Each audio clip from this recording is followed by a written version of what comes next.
Hello दोस्तों, स्वागत है आप सभी का आपके यूट्यूब चैनल एसएससी यूनिवर्स में। दोस्तों, आज की वीडियो में हम पढ़ेंगे इंडिया के प्रेसिडेंट के बारे में। दोस्तों, जैसा कि आप सभी जानते हैं कि आर्टिकल 52 में हमें बताया गया है पोस्ट ऑफ द प्रेसिडेंट के बारे में या भारत में प्रेसिडेंट की पोस्ट के बारे में। दोस्तों, इसमें बताया गया है कि भारत के राष्ट्रपति की नियुक्ति कैसे होगी और यह चीज़ ली गई है दोस्तों यूएसए के कॉन्स्टिट्यूशन से या संयुक्त अमेरिका के संविधान से। दोस्तों, इसके बाद आता है आर्टिकल 53 जिसमें बताया गया है कि head of the executive of union, यानी कि जो भारत के राष्ट्रपति होंगे वो head of the executive of union होंगे या संघ की कार्यपालिका के अध्यक्ष होंगे। और इसी में दोस्तों गणतंत्र शब्द के बारे में बताया गया है कि राष्ट्रपति का पद अनुवांशिक न होकर उनका चुनाव जनता के द्वारा किया जाएगा, यानी कि अगर किसी के पिता राष्ट्रपति हैं तो उनका बेटा राष्ट्रपति नहीं होगा।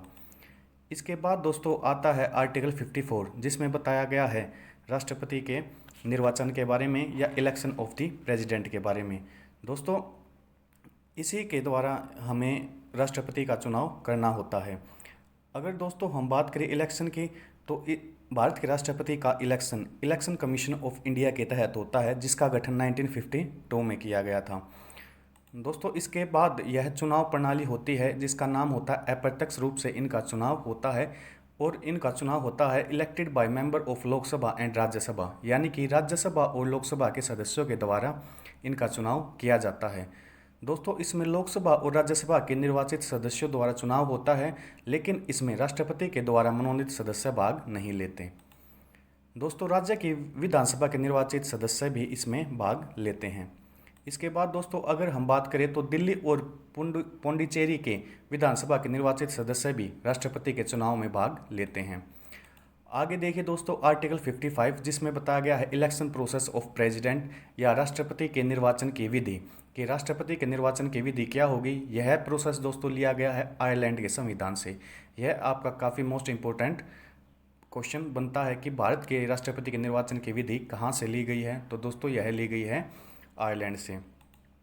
दोस्तों, यह विधि है एकल संक्रमणीय अप्रत्यक्ष मतदान प्रणाली या जिसे हम इंग्लिश में कहते हैं सिंगल ट्रांसफरेबल वोट सिस्टम, यानी कि किसी राष्ट्रपति के चुनाव के लिए किसी एक कैंडिडेट को वोट न देकर उन्हें प्रीफ्रेंस के हिसाब से लगाता है। इसी को दोस्तों सिंगल ट्रांसफरेबल वोट सिस्टम कहते हैं, यानी कि अगर कोई 4 कैंडिडेट राष्ट्रपति के पद के लिए खड़े हुए हैं तो वह उनको पहले नंबर, दूसरे नंबर, तीसरे और फिर 4th नंबर इस हिसाब से प्रीफ्रेंस के अकॉर्डिंग अपनी वोट उनको देगा।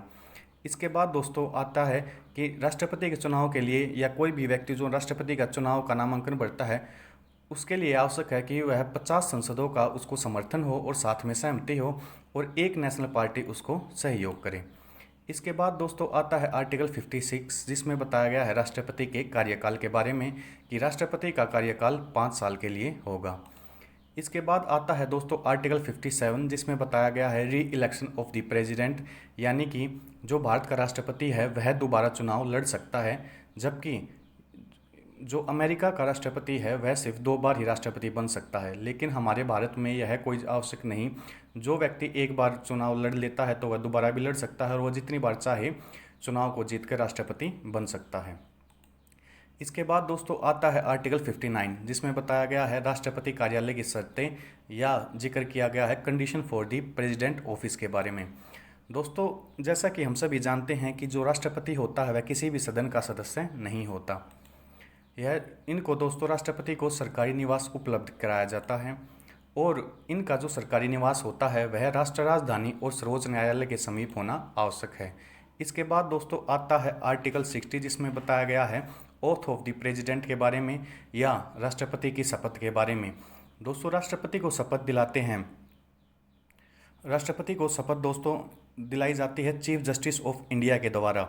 अगर चीफ जस्टिस ऑफ इंडिया वहाँ पर अनुपस्थित हैं या उपलब्ध नहीं हो सकते तो दोस्तों उनका अगला वरिष्ठ न्यायाधीश इनको शपथ दिलाता है। इसके बाद दोस्तों आता है आर्टिकल 58 जो बताता है राष्ट्रपति की एलिजिबिलिटीज़ या योग्यताओं के बारे में। दोस्तों, अगर हम राष्ट्रपति की योग्यताओं के बारे में बात करें तो ये एग्ज़ाम्स में काफ़ी इंपॉर्टेंट रहती हैं। इसमें दोस्तों सबसे पहला पॉइंट होता है जो एलिजिबिलिटी है, या जो उनके लिए आवश्यक योग्यता होनी चाहिए, कि उनका सबसे महत्वपूर्ण योग्यता है कि वे भारत के नागरिक होने आवश्यक हैं। इसके बाद दोस्तों जो भी राष्ट्रपति के चुनाव के लिए खड़ा हो रहा है तो वह पागल या दिवालिया नहीं होना चाहिए। He should not be insane और इंसॉल्वेंट। दोस्तों जो राष्ट्रपति के चुनाव में भाग लेने जा रहा है उनकी उम्र 35 वर्ष न्यूनतम होनी चाहिए, और इससे पहले दोस्तों वो अधिक वेतन वाले पद पर या पोस्ट ऑफ प्रॉफिट पर नहीं होने चाहिए। दोस्तों जो राष्ट्रपति होते हैं उनकी एलिजिबिलिटी सेम होती हैं जो लोकसभा के सदस्यों की होती हैं। इसके बाद दोस्तों आता है आर्टिकल 61, जिसमें बताया गया है इम्पीचमेंट ऑन द प्रेसिडेंट के बारे में, कि राष्ट्रपति पर महाभियोग कैसे लगाया जा सकता है और कैसे उनको हटाया जा सकता है। दोस्तों एक बार महाभियोग लगने के बाद राष्ट्रपति को 14 दिन के अंदर इस्तीफा देना आवश्यक हो जाता है। इसके लिए महाभियोग लगने के बाद या इम्पीचमेंट लगने के बाद दोस्तों राष्ट्रपति की तरफ से महान्यायवादी इनकी वकालत करते हैं। और दोस्तों इम्पीचमेंट लगाने के लिए कम से कम 1/4 सदस्यों की सहमति होना आवश्यक है। और दोस्तों इम्पीचमेंट तब माना जाता है कंप्लीट जब कम से कम 2/3 सदस्य उनके खिलाफ वोट करें। इसी के साथ साथ दोस्तों यह भी काफ़ी इम्पोर्टेंट बात है कि महाभियोग किसी भी सदन से शुरू किया जा सकता है। दोस्तों अगर किसी भी तरह से राष्ट्रपति की कोई भी राष्ट्रपति की पोस्ट अगर खाली हो जाती है तो वह कम से कम 6 महीनों में उनकी नियुक्ति करना काफ़ी आवश्यक हो जाता है, और यह बात लिखी गई है हमारे संविधान के आर्टिकल 62 में। दोस्तों आज की क्लास में बस इतना ही। अगर आपको हमारी वीडियो अच्छी लगी तो प्लीज़ इसे लाइक कीजिए, हमारे चैनल को सब्सक्राइब कीजिए और अपने फ्रेंड्स के साथ इसे शेयर कीजिए। Thank you.